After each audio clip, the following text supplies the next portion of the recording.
Muy buenos días. Damos comienzo con nuestras clases virtuales del día de hoy, jueves 7 de octubre, en donde estaremos trabajando las materias de español, matemáticas, ciencias naturales e historia. Comencemos.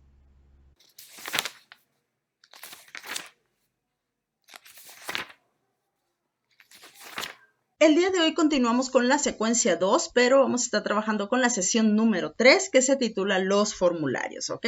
El día de ayer ya estuvimos viendo el concepto, estuvimos viendo las partes que forman el formulario y analizamos algunos de ellos. El día de hoy vamos a estar trabajando con dos sesiones. Vamos a comenzar con esta primero, ¿de acuerdo? Vamos a analizar el formulario de la página 37 del libro de texto y vamos a escribir dentro de los recuerdos la función que tiene cada elemento señalado. ¿Ok? Y vamos a llenar el formulario que aparece en la página 38, ejercicio número 3. Entonces, vámonos por partes. Primeramente, vamos a analizar el formulario que está en la página 37, ¿ok? Entonces, aquí en la página 37 tenemos este formulario que se titula Inscripción al equipo de fútbol femenil. ¿Sí? ¿Recuerdas que el día de ayer vimos una situación donde la niña se quería inscribir a un equipo de fútbol? Bueno, aquí te presentan lo que es el formulario, ¿de acuerdo?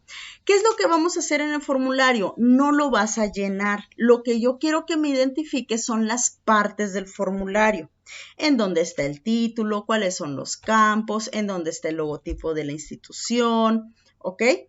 Entonces, sí es muy importante que llenes estos recuadros que vemos aquí en blanco con el nombre de las partes del formulario, ¿ok? Muy importante, no es llenar el formulario, es identificar sus partes, ¿sí? Y aquí en la parte de abajo tenemos, por ejemplo, el nombre y firma de padre, madre o tutor.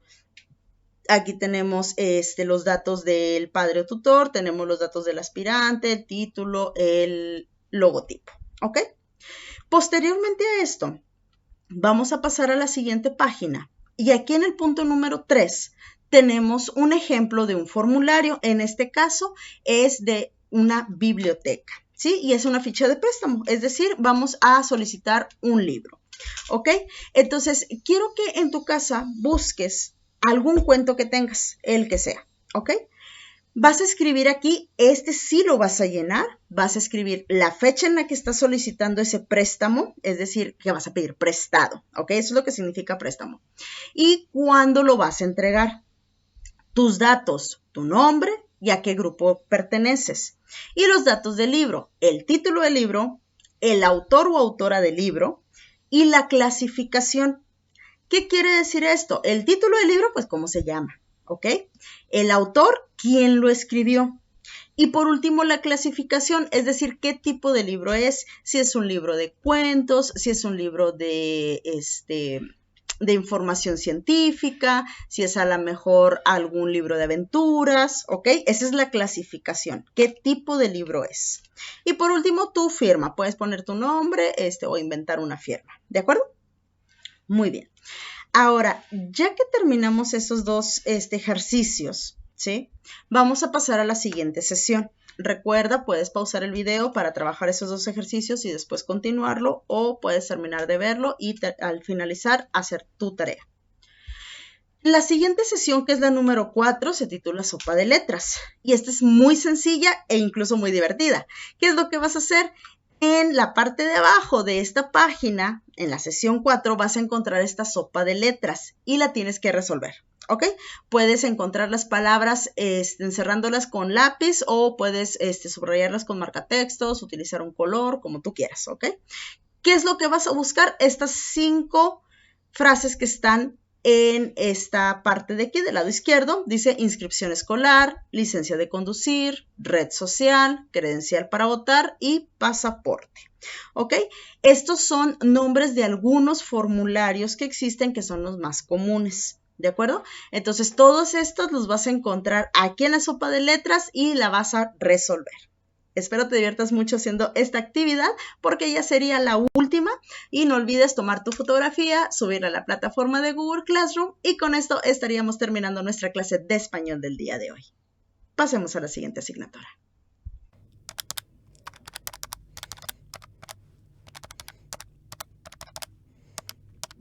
Muy muy importante que se llama fracciones y decimales. El día de hoy no te voy a pedir que copies en tu libreta, necesito que pongas mucha atención a la explicación que te voy a dar, ¿de acuerdo? Entonces el día de hoy no va a haber evidencia que subir a el Google Classroom, ¿entendido? Muy bien. Fracciones y decimales. Nosotros ya estuvimos trabajando con los materiales y te los voy a presentar aquí, pero de una manera diferente, ¿sí? Que son los décimos, centésimos y milésimos. ¿Ok? Los décimos, como lo podemos ver en la primera figura, es de la totalidad de la figura está dividida en 10 partes. Por eso se llaman décimos, ¿sí? Deci viene de 10, ¿ok? Décimos. Y si te fijas, está coloreada solamente una parte de 10. Por lo tanto, se lee como un décimo y se escribe de esta manera, 1 sobre 10. Un décimo. Está coloreada solamente una parte de 10, ¿ok? Los centésimos es la misma figura, misma unidad, pero dividida en 100. Así como lo tienes en tu tira de cartoncillo, que lo tienes dividido en 100 partes, ¿ok? Y aquí estamos tomando solamente una parte de 100, es decir, un centésimo, ¿ok? 1 de 100. Y por último tenemos los milésimos, misma unidad dividida en 1000 partes. Solamente tomo una parte de ahí y se lee un milésimo. 1 sobre 1000, ¿de acuerdo? Vamos a ver estos ejemplos. Por ejemplo, aquí tengo una figura dividida en 100 partes, están coloreadas 84, tengo 84 centésimos. El segundo ejemplo, tengo 37 partes coloreadas de 100, 37 centésimos. En el tercer ejemplo tenemos una unidad dividida en 10 partes, por lo tanto son décimos, y coloreadas 6 partes, o sea, 6 décimos. En el siguiente ejemplo tengo una figura dividida en 1000 partes y solamente están coloreadas 63 de ellas. Por lo tanto, tenemos 63 milésimos. Ahora, quiero recordarte que cuando estamos trabajando el valor posicional, cada uno de los números tiene un nombre. Vamos a ver este ejemplo, esto ya lo conoces. Tenemos el número 2587, en donde el 7 corresponde a las unidades, el 8 corresponde a las decenas, el 5 corresponde a las centenas y el 2 corresponde a las unidades de millar. Esto ya lo conoces, ya lo hemos trabajado antes, ¿ok? Tenemos 7 partes, 8 decenas, 5 centenas y 2 unidades de millar, ¿ok? Ahora, cuando estamos trabajando con decimales, se necesita trabajar con un punto en este número, ¿sí? Vamos a ver otro ejemplo para explicarte. Aquí tenemos, por ejemplo, 1.249. Y la manera correcta de leerlo sería 1.249 milésimas. O una unidad y 249 milésimos. ¿Sí? Entonces, aquí, ¿cómo sería? ¿Sí? Aquí, si... Como lo tenemos aquí en la parte anterior, todo valor posicional en los números tiene un nombre. Y de la misma manera cuando trabajamos después del punto decimal. La primer posición se le conoce como décimo. Y aquí tenemos 1.2 décimos. La segunda posición es centésimos y la tercera posición es milésimos. ¿De acuerdo? Entonces, siempre se le va a dar lectura al número si termina en donde termine el último número, que en este caso sería 1.249 milésimos. Si yo, por ejemplo, cambio esto y solamente termina aquí, sería 1.24 centésimos. Si yo elimino el 4 y solamente tengo 1.2, sería 1.2 décimos. ¿Entendido? Muy bien. Los números decimales son una parte de la unidad. tienen una parte entera y otra decimal, separadas por una coma o un punto. En la parte decimal están los décimos, centésimos y milésimos, como ya lo acabamos de ver. Y aquí tenemos dos ejemplos. Tenemos, por ejemplo, una unidad y se están tomando 7 décimos de la siguiente unidad. Por lo tanto, se lee como 1.7 o una unidad y 7 décimos. ¿Ok? Aquí, por ejemplo, tenemos centésimos. ¿Ok? Y sería una unidad, porque esta está completa, y 23 centésimos, porque estamos hablando de centésimos. Muy bien. Entonces, con esto estaríamos concluyendo la explicación de décimos, centésimos y milésimos. Igualmente te invito a que veas las transmisiones de Aprende en Casa para que también puedas ver las explicaciones que dan ahí sobre décimos, centésimos y milésimos. En caso de que te haya quedado alguna duda, por favor, mándame un mensaje para podértelo explicar. Y también en nuestra reunión virtual del día de mañana voy a retomar esta explicación para poder resolver cualquier duda que haya quedado. Con eso concluimos nuestra clase de matemáticas y pasemos a la siguiente asignatura.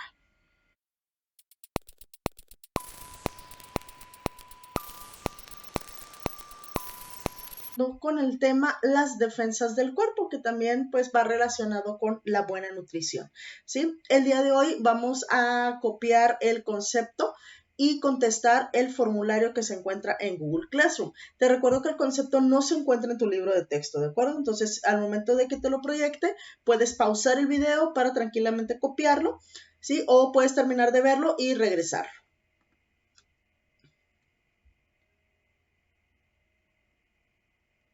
Muy bien, vamos a ver entonces lo que es el tema, las defensas del cuerpo. Y dice así. El sistema inmunológico se encarga de proteger al organismo de aquello que pueda dañarlo, desde la piel, que es la primera barrera natural y detiene los gérmenes, hasta el complejo sistema de defensa microscópico que contiene cada célula del cuerpo. El cuidado de los sistemas nerviosos e inmunológico permite la conservación de nuestra salud. Para fortalecerlos, debes llevar una dieta balanceada y una adecuada hidratación. Ok, las defensas del cuerpo. Aquí es muy importante tener al día todas nuestras vacunas, primeramente, porque es gracias a las vacunas que pues, nuestro cuerpo adquiere sus defensas. Y también es importante pues cuidar nuestra salud. ¿Cómo la cuidamos? Aquí menciona dos. Una de ellas es la dieta balanceada, una adecuada hidratación, es decir, tomar agua constantemente. También el dormir, ¿sí? ¿Cuántas horas debemos de dormir? Por lo menos 8 horas, ¿ok? Por lo menos 8 horas debemos de dormir al día para poder mantener un buen estado en nuestro sistema inmunológico, ¿de acuerdo? Otra cosa también importante es tener nuestro esquema de vacunación completo, ¿sí? Nuestro esquema de vacunación desde que nacemos es muy importante que nuestros padres se responsabilicen en llevarnos a vacunar constantemente o en caso de que haya alguna dificultad de vacunación, pues estar al pendiente de las campañas de vacunación para completar los esquemas. Entonces sí es muy importante que estemos al pendiente de todas nuestras vacunas, ¿de acuerdo? ¿Por qué? Porque las vacunas permiten que las defensas del cuerpo mejoren, ¿sí? Se haga más fuerte y al momento de que se nos presente algún virus, el cuerpo ya está preparado para defenderse. ¿Sí? Otra cosa también que nos permite mantener un buen cuidado a nuestro sistema, a nuestro cuerpo, es el ejercicio diario, ¿sí? El ejercicio diario, levantarnos, yo sé que ahorita a lo mejor se complica mucho, pues el asistir a lo mejor a un gimnasio o el asistir a los parques, lamentablemente no lo podemos hacer, pero en casa podemos trabajarlo, ¿sí? Por ejemplo, a lo mejor subir escaleras, bajar escaleras, pedirle a mamá o a nuestros hermanos que nos tome tiempo cuánto tardamos en subir y bajar escaleras, o a lo mejor saltar la cuerda, o a lo mejor una bebe leche, pintarla en nuestro patio o en nuestro porche y estar jugando. Todo esto, ¿sí? Todo esto son los movimientos que necesita nuestro cuerpo. También menciona aquí la adecuada hidratación. En el tema anterior veíamos lo que es el agua potable, entonces es muy importante estar tomando agua diariamente, ¿de acuerdo? Y lo que es una dieta balanceada, también ya lo hemos visto, la semana pasada estuvimos trabajando lo que es la dieta balanceada, entonces sí es muy importante comer bien para que nuestro cuerpo esté sano y fuerte, ¿de acuerdo? Muy bien, entonces, ¿qué es lo que vamos a trabajar hoy? Vas a copiar este concepto que te estoy mostrando aquí, las defensas del cuerpo. Sí es muy importante que lo copies en tu libreta y después vas a contestar el formulario. El formulario del día de hoy es contestar verdadero o falso. Entonces, se te va a presentar unas oraciones y tú debes decir si esa oración es verdadera o es falsa. Y con eso estaríamos concluyendo nuestras clases de ciencias naturales de hoy. Pasemos a la siguiente asignatura.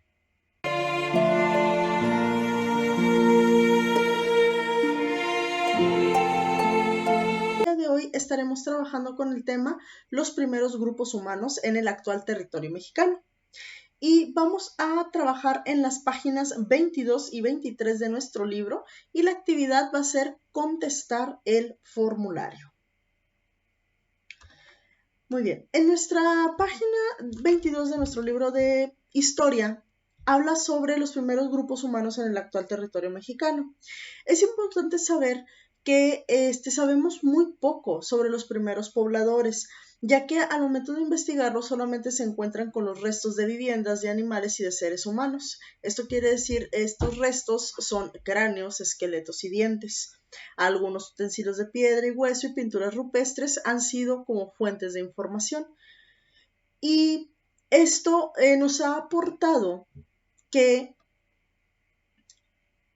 los primeros pobladores nómadas de aquella época vivían en grupos de menos de 100 integrantes, ¿ok? Entonces, estos grupos eran pequeños relativamente, ¿sí? Y eran nómadas. ¿Qué quieren decir nómadas? Que se movían de lugar, ya que, por ejemplo, se acababan los recursos. ¿A qué me refiero con que se acababan los recursos? Por ejemplo, pues se ponen a cazar y pues llegaba un momento en que acababan con las manadas de los animales. Entonces necesitaban moverse porque poco a poco se iban acabando estos recursos. A veces ellos, por ejemplo, si tomaban las frutas, o frutos de las plantas, pues llegaba un momento en el que ya se acababan esos frutos y ya no había más, porque pues se acababa lo que había ahí alrededor. Entonces, ¿qué hacían? Ya que se acababan los recursos, tomaban todas sus cosas y se movían a otro lugar. Por eso se llamaban nómadas, ¿sí? Porque iban cambiando de lugar en lugar cada cierta temporada. ¿Ok? Se alimentaban de los animales que cazaban y pescaban y, como mencionaba, de plantas y frutos que recolectaban, ¿ok?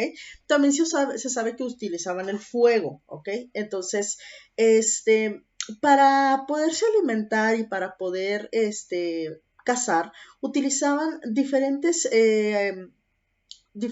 herramientas. Entre estas estaban las agujas hechas de hueso, navajas, hachas y otros instrumentos tallados en madera y en piedra, así como cuerdas y redes, y se cubrían con las pieles de los animales, ¿ok? En aquel entonces no existía la ropa, lo que hacía eran de los animales que cazaban, utilizaban todo del animal, ¿ok? Absolutamente todo. Entonces, por ejemplo, sus huesos, los huesos de los animales que cazaban, los utilizaban para crear nuevas armas, porque obviamente pues sus armas se desgastaban, se rompían o a veces se perdían. Entonces, utilizaban los huesos, utilizaban las pieles para cubrirse o también para hacer sus chozas, las hacían con las mismas pieles de los animales, ¿de acuerdo? Muy bien. El trabajo era colectivo, ¿de acuerdo? Quiere decir que todos cooperaban, ¿sí? Ahí no había nadie sin un trabajo. Siempre en estos grupos de nómadas, todos tenían que cooperar con algo de trabajo. Y de acuerdo con la edad y el sexo se asignaban tareas específicas como cazar animales o recolectar, ¿ok? Dependiendo si fueras hombre, mujer, si eras un niño, si eras un adolescente, si eras un adulto, ya sea un adulto joven o un adulto mayor, dependiendo de tu edad y tu sexo, ¿sí? Si eras hombre o mujer, era la tarea específica que se te encargaba. Ya sea en el caso pues de los hombres, eran quienes salían a cazar animales o a la pesca y pues las recolecciones se encargaban más las mujeres. ¿Sí? ¿A qué me refiero con recolectar? Pues recolectar los frutos de las plantas. A veces los niños apoyaban con esto, ¿verdad? Y pues obviamente las mujeres también se dedicaban a la crianza de los hijos. Los nómadas habitaban en distintos tipos de viviendas, como cuevas y refugios sencillos de techo fabricados con pieles, hojas y ramas sostenidas por estacas de madera. ¿Ok? Y pues las viviendas las utilizaban para dormir, para protegerse de la lluvia y las abandonaban cuando migraban a otra zona. ¿Qué quiere decir esto? Cuando ellos acababan sus recursos, las chozas quedaban abandonadas. ¿Sí? Ellos no recogían la choza y se llevaban todo el material, no podían. ¿Sí? Ellos no podían estar cargando porque no tenían transporte, ¿sí? Se iban caminando. Entonces, en ese entonces todavía no existía la domesticación de animales, no había así como que, bueno, ¿y por qué no lo cargaban en caballos o en burros? No existía todavía eso. Ellos no tenían estas facilidades. Entonces, como cargaban nada más lo que ellos podían, pues cargaban lo más indispensable, sus herramientas, su vestimenta, a lo mejor comida que les haya quedado, utensilios que utilizaban, cargaban con los hijos en caso de haber niños pequeños, pero no cargaban con sus casas. Entonces las dejaban ahí, llegaban a asentarse a un nuevo lugar y tenían que volver a construir sus viviendas, ¿ok?